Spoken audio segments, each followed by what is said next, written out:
السلام علیکم ورحمۃ اللہ وبرکاتہ۔ الحمد للہ رب العالمین والصلاة والسلام علی نبینا محمد وعلی آلہ وصحبہ اجمعین۔ يقول الله سبحانه وتعالى في كلامه المجيد: أعوذ بالله السميع العليم من الشيطان الرجيم. بسم الله الرحمن الرحيم.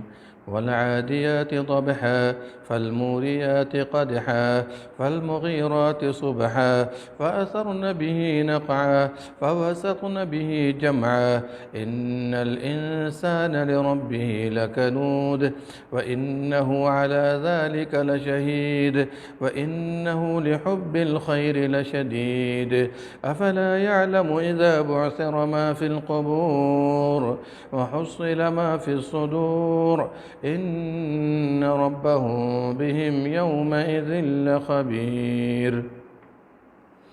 میرے بھائیو دوستو، یہ سورۃ العادیات ہے، اور اس سورت کی امتیازی شان یہ ہے کہ نہایت اختصار کے ساتھ اللہ سبحانہ و تعالیٰ نے زندگی کے مقصد کو واضح کر دیا ہے کہ زندگی کا مقصد کیا ہے۔ مال، دولت، بیوی، بچے، مکان، دکان، اس میں پڑھنا اور آخرت سے غافل ہو جانا، یا زندگی کا مقصد رب کی عبادت ہے؟ یہ سب چیزیں انسان کی ضروریات سے تعلق رکھتی ہیں، تو انسان کو چاہیے کہ اپنے مقصد زندگی کو نہ بھولے، اس سے غافل نہ ہو۔ یہ صورت کا مقصد ہے کہ دیکھو، اللہ سبحانہ و تعالیٰ نے والعادیات کے اندر گھوڑے کی قسم کھائی ہے کہ گھوڑا ایک جانور ہے، اس جانور کے اندر کتنی ساری خوبیاں پائی جاتی ہیں۔ حالانکہ اس کا مالک اسے چارہ کھلاتا ہے، پانی پلاتا ہے، پالتا ہے، پوستا ہے، کوئی زیادہ اس کے پیچھے خرچ نہیں کرتا، اس کے باوجود وہ اتنا وفادار ہوتا ہے، وہ اتنا احسان مند ہوتا ہے کہ جو آرڈر ہوتا ہے وہ فوراً بجا لانا شروع کر دیتا ہے۔ انسان جس کو کتنی باریکی سے بنایا گیا ہے، اس کے اندر کیا کیا خوبیاں ڈال دی گئی ہیں، اور اس کے اندر اللہ سبحانہ و تعالیٰ نے عقل بھی دی ہے، علم بھی دیا ہے، علم سے نوازا ہے۔ اس کے بعد انسان اگر اپنے رب کی عبادت سے غافل ہو جائے، اپنے رب کو بھول جائے، نعمتوں کی ناشکری کرے، تو بھلا بتائیے یہ جانور بہتر ہے یا انسان بہتر ہے؟ فیصلہ آپ کے ہاتھ میں۔ اور یہی وجہ ہے کہ اللہ سبحانہ و تعالیٰ نے جانور کی خوبی بیان کرتے ہوئے جو جواب قسم، یہ تو قسم ہے، گھوڑے کی قسم کھا کر بیان فرمایا، لیکن جواب قسم ان الانسان لربہ لکنود، کہ انسان اپنے رب کا ناشکرہ ہے، یہ بتانا مقصود ہے کہ دیکھو قسم کا جواب یہ آ رہا ہے، جانور کی مثال دے کر کے انسانوں کو اس سے سبق سکھانا مقصود ہے۔ چلیے بات لمبی ہو جائے گی۔ سورہ والعادیات یا سورۃ العادیات مکی صورت ہے، سورۃ العصر والعصر ان الانسان لفی خسر کے بعد نازل ہوئی ہے، اور اللہ سبحانہ و تعالیٰ نے اس سے پہلے سورۃ الزلزلہ میں جو خیر کرے گا اسے خیر والا بدلہ ملے گا، جو شر کرے گا، برا کام کرے گا، اس کو برائی والا بدلہ دیا جائے گا۔ تو اس صورت کے اندر بتا دیا گیا کہ دیکھو آخرت سے غافل مت ہونا، اگر دنیا کی زندگی کو ترجیح دو گے تو پھر یاد رکھنا کہاں جانا ہوگا، جہنم میں جا کر جلنا ہوگا۔ چلیے اس صورت کے سبب نزول کے بارے میں ہمیں اور آپ کو یہ سمجھنے کی ضرورت ہے کہ نبی صلی اللہ علیہ وسلم نے قبیلہ کنانہ کی طرف ایک وفد بھیجا، اور یہ وفد جا کر کے ٹھہرا جتنا اللہ چاہے، اور اس کے بعد ان کی کوئی خبر نہیں مل رہی تھی، تو نبی صلی اللہ علیہ وسلم نے ذرا خوف محسوس کیا، تو جبریل علیہ السلام ان کی خبر لے کر آئے۔ اس کو بیان کیا ہے امام فخر الرازی نے اپنی تفسیر کے اندر، گویا کہ اللہ سبحانہ و تعالی اللہ کی راہ میں جہاد کرنے والے سریہ دستہ کے گھوڑوں کی قسم کھائی ہے۔ اب آپ بتائیے، جب گھوڑوں کی اتنی عظمت ہے جو جہاد کے لیے بھیجا گیا ہے، تو مجاہدین کی اللہ کی نگاہ میں کتنی عظمت ہوگی، ذرا غور کر سکتے ہیں۔ آئیے اختصار کے ساتھ آیات پر غور کرتے ہیں۔ والعادیات ضبحا، ہانپتے ہوئے دوڑنے والے گھوڑوں کی قسم ہے، ہانپتے ہوئے ہنہناتے ہوئے دوڑنے والے گھوڑوں کی قسم ہے۔ دیکھا، مالک کا آرڈر ہوا اور اس نے دوڑنا شروع کر دیا، تیز اس قدر دوڑتا ہے گھوڑا کہ گھوڑا ہانپنے لگتا ہے یا ہنہنانے لگتا ہے۔ کیا پتہ چلا کہ دشمنوں سے مقابلہ کے لیے گھوڑے کی ایک یہ امتیازی صفت ہے۔ اے انسان، جب یہ گھوڑے کی اتنی اچھی خوبی ہے تو تمہارے اندر بھی اس کی تمہارے اندر بھی ایسی خوبی ہونی چاہیے۔ اس آیت سے علماء کرام نے دلیل پکڑی ہے کہ گھوڑا قوی جانور ہے، دوڑنے میں شدید ہوتا ہے، اور اس سے اللہ کی راہ میں جہاد کی عظمت کو بیان کیا گیا ہے۔ تو مومن کے اندر پہلی خوبی یہ ہونی چاہیے کہ نیک اعمال میں جلدی کرے، المسارعہ، نیک اعمال میں جلدی کرے، اور اتنی جلدی کیجئے، باہم مقابلہ کیجئے کہ آپ سے آگے کوئی نکل نہ پائے۔ بات سمجھ میں آ رہی ہے؟ چلیے دوسری آیت لے لیجئے چونکہ وقت کم ہے۔ فالموریات قدحا، فالموریات قدحا، فالموریات قدحا کا مطلب کیا ہے؟ پھر ٹاپ مار کر آگ جھاڑنے والوں کی قسم۔ گھوڑا کی طرف اشارہ ہے۔ جب گھوڑا دوڑتا ہے، تیز دوڑتا ہے، تو اس کے ٹاپ یا اس کے پاؤں جب لڑتے ہیں کس پر؟ پتھروں پر، تو اس سے چنگاڑی نکلتی ہے۔ تو ٹاپ مار کر آگ جھاڑنے والے گھوڑوں کی قسم۔ اس سے اللہ سبحانہ و تعالیٰ نے ہمیں اور آپ کو یہ حقیقت بیان کی ہے کہ لوگوں ذرا غور کرنا، گھوڑے پر تو غور کرو، اور جب گھوڑے پر غور کرو گے تو یہ گھوڑا یہ لڑائی کے وقت میں اپنی کاریگری دکھاتا ہے، کارکردگی دکھاتا ہے۔ جب جب لڑائی ہوتی ہے گھوڑے کی شان عجیب ہوتی ہے، نرالی شان ہوتی ہے۔ اسی لیے نبی صلی اللہ علیہ وسلم نے فرمایا کہ گھوڑے کے اندر اللہ نے قیامت تک بھلائی لکھ دی ہے۔ اس آیت سے علماء نے دلیل پکڑی ہے کہ مومن اپنی زندگی میں قوی ہونا چاہیے، قوی ہونا چاہیے رب کی اطاعت میں، قوی ہونا چاہیے اللہ کی عبادت میں۔ اور اسی سے بعض علماء نے دلیل پکڑی ہے، امام مجاہد نے، کہ افکار کے ذریعے جہاد کیا جاتا ہے۔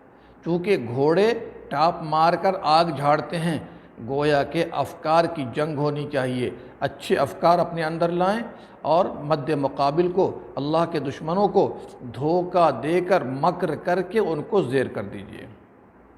تیسری آیت لیجئے، فالمغیرات صبحا، فالمغیرات صبحا، پھر صبح کے وقت دھاوا بولنے والوں کی قسم۔ یہ سب قسمیں بیان کی جا رہی ہیں، تیسری قسم ہے یہ، صبح کے وقت دھاوا بولنے والوں کی قسم ہے۔ اس لیے کہ صبح سویرے نبی صلی اللہ علیہ وسلم جب نکلتے تو اذان کی آواز کسی علاقے میں نہیں سنتے تو دھاوا بولتے تھے، اور اگر اذان کی آواز سن لیتے تھے تو پھر جہاد نہیں کرتے تھے۔ اور صبح کا وقت اس لیے خاص کیا گیا ہے کہ صبح کے وقت میں برکت ہوتی ہے، صبح کے وقت میں اللہ تعالیٰ خیر کثیر مومن کے لیے جمع کر دیتا ہے۔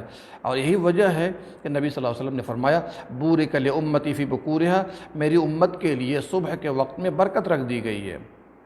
جی، اور جو لوگ غفلت میں ہوتے ہیں، اللہ کی عبادت سے بھاگ رہے ہوتے ہیں، وہ سو رہے ہوتے ہیں، وہ سستی کے اندر ہوتے ہیں، لہٰذا وہ مقابلہ ایسے لوگوں کا نہیں کر پاتے۔ بات سمجھ میں آ رہی ہے؟ تو انسان کو اپنی زندگی میں چاہیے کہ جلدی کرے اور صبح کے وقت میں اپنی اچھی عادتیں ڈالنے کی کوشش کرے۔ اللہ کی عبادت جب صبح میں کی جاتی ہے تو اللہ تعالیٰ برکتوں سے نوازتا ہے۔ چوتھی آیت لیجئے، فَأَثَرْنَ بِهِ نَقْعًا، جب یہ گھوڑے دوڑتے ہیں اس وقت گرد و غبار اڑاتے ہیں، گرد و غبار اڑاتے ہیں۔ تو اس سے کیا پتہ چلا کہ یہ گھوڑے دوڑنے والے اور یہ گرد و غبار اڑانا، یہ اس بات کی دلیل ہے کہ اس کا دوڑنا سخت ہے۔ اس سے علماء نے دلیل پکڑی ہے کہ انسان کے اندر خیر کا اثر ہونا چاہیے، لوگوں پر اپنا اثر ڈالنے کی کوشش کرے، لوگوں پر اپنا اثر ڈالنے کی کوشش کرے، اور جب اثر ڈالے گا تو دوسرے لوگ بھی اس سے فائدہ اٹھائیں گے۔ چاہیے نبی صلی اللہ علیہ وسلم کا فرمان ہے، خیر الناس انفعہم، بہتر وہ ہے جو لوگوں کو زیادہ سے زیادہ فائدہ پہنچانے والا ہو۔ لہٰذا اپنے اندر اچھی عادتیں لائیے تاکہ لوگ آپ کو دیکھ کر کے اپنی زندگی کو بدلنے کی کوشش کریں۔ آئیے، فَوَسَطْنَ بِهِ جَمْعًا، فَوَسَطْنَ بِهِ جَمْعًا، پھر اسی کے ساتھ فوجوں کے درمیان یہ گھوڑے گھس جاتے ہیں، مقابلہ کرتے ہیں، ان کو زیر کرتے ہیں۔ اللہ اکبر، یہ گھوڑوں کی 5 خوبیاں بیان کی گئی ہیں۔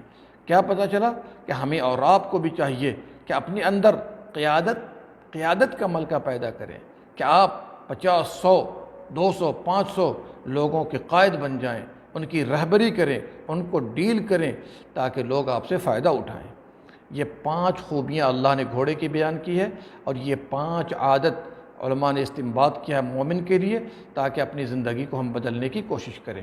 اب غور کیجئے کہ اللہ تعالیٰ نے گھوڑوں کی یہ خوبیاں بیان کی، پھر قسم کھائی ہے، اور گھوڑوں کی جو خوبیاں ہیں، جو صفات ہے، اور اس کے اندر دشمنوں کے مقابلے کی جو طاقت ہوتی ہے، اور اس بنا پر ہمیں اور آپ کو کہا گیا ہے کہ اس سے سبق لیجئے، اور پھر جو افضل عمل ہے اسلام کے اندر کہ دشمنوں کے ساتھ، جو اللہ کے دین کا دشمن ہے، اللہ کا دشمن ہے، اس سے مقابلہ کیا جائے، اس کے لیے طاقت تیار کیا جائے، ان تمام چیزوں کو بیان کر کے جو جواب قسم اللہ لا رہا ہے، ان الانسان لربہ لکنود، انسان اپنے رب کا ناشکرہ ہے۔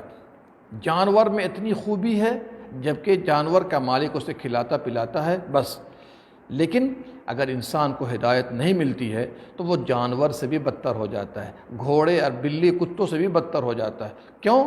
اس لیے کہ وہ جانوروں سے بدتر انداز میں کھاتا ہے، رہتا ہے، پیتا ہے، سوتا ہے، اور پھر دنیا سے لذتیں حاصل کرتا ہے۔ تو انسان کو ہدایت ملتی ہے وہ اللہ کا شکر گزار ہوتا ہے، اور اگر ہدایت نہیں ملتی ہے تو وہ عام طور پر دیکھیے گا کھائے گا اللہ کا اور اللہ کی ناشکری کرے گا، مصیبتوں کو ذکر کرے گا، نعمتوں کو بھول جائے گا۔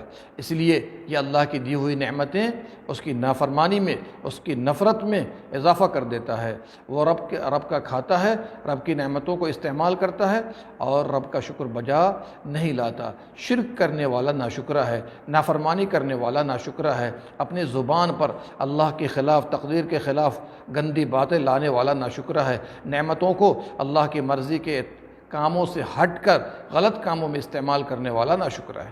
اب آئیے، وَإِنَّهُ عَلَى ذَلِكَ لَشَهِيدٌ، برے انسانوں کی ایک اور خوبی سنیے، ناشکری کرتا ہے، نافرمانی کرتا ہے، اور اس پر وہ خود گواہ ہے۔ کیوں؟ وہ دیکھ رہا ہے کہ ہم اللہ کی نافرمانی کرتے ہیں، کبھی اس کو ظاہر کر دیتا ہے، کبھی ظاہر نہیں کرتا، کبھی قول سے ظاہر کرتا ہے، کبھی فعل سے ظاہر کرتا ہے، کبھی غفلت سے ظاہر کرتا ہے۔ دیکھیے ایک آدمی فجر چھوڑ دیتا، ہاں یار فجر تو چھوٹ جاتی ہے لیکن کیا کریں، دیکھیے خود گواہی دے رہا ہے کہ ہم اللہ کی نافرمانی کر رہے ہیں۔ اس کو ختم کرنے کی کوشش کیجیے، اللہ کی نافرمانی نہ کیجیے، اس لیے کہ جو اللہ اتنی نعمتیں دے رہا ہے، آپ کے جسم کے اندر بھی ہے، مال میں ہے، ہر چیز میں، تو اللہ چھین لے گا تو پھر آپ ہکے بکے رہ جائیں گے۔ وَإِنَّهُ لِحُبِّ الْخَيْرِ لَشَدِيدٌ، وہ مال کی محبت میں بہت سخت ہے، بہت سخت ہے۔ مقصد کیا ہے؟ جو انسان سخت ہوگا مال کی محبت میں تو وہ بخیل ہو جائے گا، اور جب بخیل ہو جائے گا تو پھر وہ مالوں کو ترجیح دے گا، رب کی نعمتوں کو رب کی عبادت پر استعمال نہیں کرے گا، وہ دنیا کے پیچھے پڑا رہے گا، اپنی شہوتوں کے پیچھے پڑا رہے گا، اور ایسا آدمی آخرت سے غافل ہو جائے گا۔ اس لیے اللہ سبحانہ و تعالیٰ نے دنیا سے بے رغبتی اور آخرت کی طرف راغب کرتے ہوئے آخرت کے احوال خوفناکی کو اور سختیوں کو پیش کر رہا ہے۔ افلا يعلم اذا بعثر ما في القبور، کیا اسے نہیں معلوم جب قبروں سے جو کچھ قبروں میں ہے اسے نکال لیا جائے گا، تمام لوگوں کو جمع کر دیا جائے گا، تمام لوگ زندہ نکالے جائیں گے اور اس کے بعد پھیلا دیے جائیں گے۔ جب لوگ قبروں سے نکلیں گے تو پھیلے ہوئے پتنگوں کی طرح ہو جائیں گے، چھوٹے چھوٹے پتنگے۔ آپ نے دیکھا ہوگا آگ جلنے کے بعد پتنگے آ کر گرنا شروع کر دیتے ہیں، اور جب اللہ سبحانہ و تعالیٰ ان کو لے چلے گا میدان محشر کی طرف، ان کی حالت ہو جائے گی بکھرے ہوئے ٹڈیوں کی طرح سے، کأنہم جراد منتشر۔ کیا پتہ چلا کہ ایسے انسان کو یہ معلوم نہیں ہے، بلکہ وہ یقین کر لے کہ جب اللہ انہیں نکالے گا، مردہ سے زندہ بنا دے گا، اور اس کے بعد قبروں سے نکال کر حساب اور جزا اور سزا کے لیے پیش کرے گا، تو پھر اس وقت انسان کی حالت کیا ہوگی؟ جو انسان جہاں مرا پڑا ہوگا، چاہے وہ جانور کے منہ میں ہو، چاہے وہ پانی میں ہو، چاہے اسے جلا دیا گیا ہو، چاہے وہ قبر میں ہو، سبوں کو اللہ تعالیٰ نکالے گا، جمع کرے گا، پیدا کر دے گا، اور سبوں سے سوال جواب کرے گا۔ اور آگے وَحُصِّلَ مَا فِي الصُّدُورِ، اپنا ٹریک صحیح کیجئے۔ ایک مرتبہ اللہ تعالیٰ، اللہ اکبر، اسرافیل علیہ السلام سور پھونکیں گے، تمام لوگ مر جائیں گے، دوسری مرتبہ سور پھونکتے سب کے سب زندہ ہو جائیں گے اور ایک دوسرے کو دیکھ رہے ہوں گے۔ تو جو کچھ سینوں کے اندر ہے اس کو نکال دیا جائے گا، اس کے بعد دیکھ بھال کی جائے گی، سوال جواب کیا جائے گا، جو کچھ دلوں میں اسے ظاہر کر دیا جائے گا، جو سر ہے وہ علانیہ ہو جائے گا، جو باطن ہے وہ ظاہر ہو جائے گا۔ اگر انسان کافر کو معلوم ہو جائے کہ اس دن کیا ہولناکی ہے تو سب کے سب لوگ اسلام کی طرف آ جائیں۔ وَحُصِّلَ مَا فِي الصُّدُورِ، جو کچھ بھی لوگوں نے سینوں میں چھپا رکھا ہے اللہ اسے ظاہر کر دے گا، اور وہ آدمی کامیاب ہوا جو اپنے دل کو پاک کر لے، شرک سے، بدعات سے، خرافات سے، حرام کاریوں سے پاک کر لے، اور اللہ ایسے لوگوں کو کامیابی سے نواز دے گا۔ ان ربہم بہم یومئذ لخبیر، اللہ تعالیٰ کو اپنے بندوں کے تمام احوال کا علم ہے، جو چیزیں مخفی ہیں، جو چیز ظاہر ہے، ان کے ظاہری اعمال، باطنی اعمال، سبوں کا علم کس کو ہے؟ اللہ سبحانہ و تعالیٰ کو ہے، اور اسی پر بدلہ دیا جائے گا۔ اللہ کسی پر ظلم نہیں کرتا، اس لیے آدمی کو چاہیے مال کی محبت کم کرے، رب کی محبت میں اضافہ ہو، اور ساتھ ساتھ آخرت کے لیے اپنا ذخیرہ جمع کر لیں۔ آئیے سورۃ العادیات سے، چونکہ وقت نہیں ہے، سورۃ العادیات سے بہت سے فائدے نکلتے ہیں۔ ان میں سے پہلا فائدہ یہ ہے کہ اس میں جہاد اور اس کے عظیم مرتبے کو اللہ نے پیش کر دیا ہے۔ دوسری بات یہ ہے کہ انسان کو چاہیے جہاد کے لیے، اللہ کے دشمنوں سے لڑنے کے لیے آدمی اپنے گھوڑے کو تیار کرے، اور جو کچھ بھی اس کے مقابلے کے لیے ہو سکتا ہے اس کی تیاری کرے۔ تیسرا فائدہ یہ ہے اس صورت سے کہ جو مجاہدین اللہ کی راہ میں جہاد کرنے والے پریشانیوں کا سامنا کرتے ہیں تو پھر یاد رکھیے اللہ تعالیٰ ایسے لوگوں کی قدر کرتا ہے، اسے بہتر سے بہتر بدلہ دیتا ہے، اور جنت کے ایسے مقام پر پہنچائے گا کہ بندہ سوچ بھی نہیں سکتا ہے۔ چوتھا فائدہ اس صورت سے یہ ہے کہ گھوڑوں کی ٹریننگ ہونی چاہیے، اور جو کچھ بھی اس کے لیے ضروری ہے ٹرینڈ کرنے کے لیے، اس میں اس آیت میں اس کی طرف اشارہ ہے، تاکہ تمام کے تمام لوگ ہر طرح سے باہم مقابلہ کریں اور گھوڑے کو تیار رکھیں، اور جن چیزوں کی بھی ضرورت پڑ سکتی ہے لڑائی کے لیے وہ تیار رکھیں، غافل نہ ہوں، کیونکہ اسلام اس کے بغیر بلند نہیں ہو سکتا ہے۔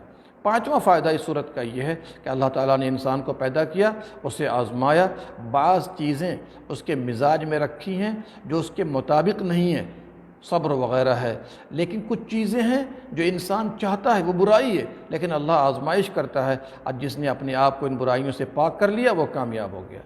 چھٹی بات یہ ہے کہ موت کے بعد تمام کو اٹھایا جائے گا، یہ انسان قبر میں ہو یا کہیں اور ہو، اللہ تعالیٰ گرچہ وہ مٹی ہو گئے ہوں اللہ تعالیٰ اسے زندہ کرے گا، اور جو کچھ بھی دل میں اس نے چھپا رکھا تھا سبھی چیزوں کو اوپن کر دے گا، اللہ تعالیٰ اس کا بدلہ دے گا۔ آخری چیز یہ ہے انسان کے صلاح و فساد، انسان کی کامیابی اور ناکامی کا بتائیے جو مرکز ہے وہ دل ہے۔ دل درست ہو جائے جسم کے سارے اعضاء درست ہو جائیں گے، اور اگر جسم میں خرابی پیدا ہو گئی تو سارے اعضاء میں خرابی پیدا ہوگی۔ اس لیے خاص طور پہ کس کا اہتمام ہونا چاہیے؟ دل کا اہتمام، اور اسی سے آدمی پاک ہوگا، کامیاب ہوگا، دنیا میں بھی اور آخرت میں بھی۔ اللہ ہم سب کو قرآن کو سمجھنے، اس پر تدبر کرنے، اس پر عمل کرنے، اس کی دعوت کو عام کرنے کی توفیق دے۔ آمین یا رب العالمین۔ اللہم صلی علی نبینا محمد وعلی آلہ وصحبہ اجمعین۔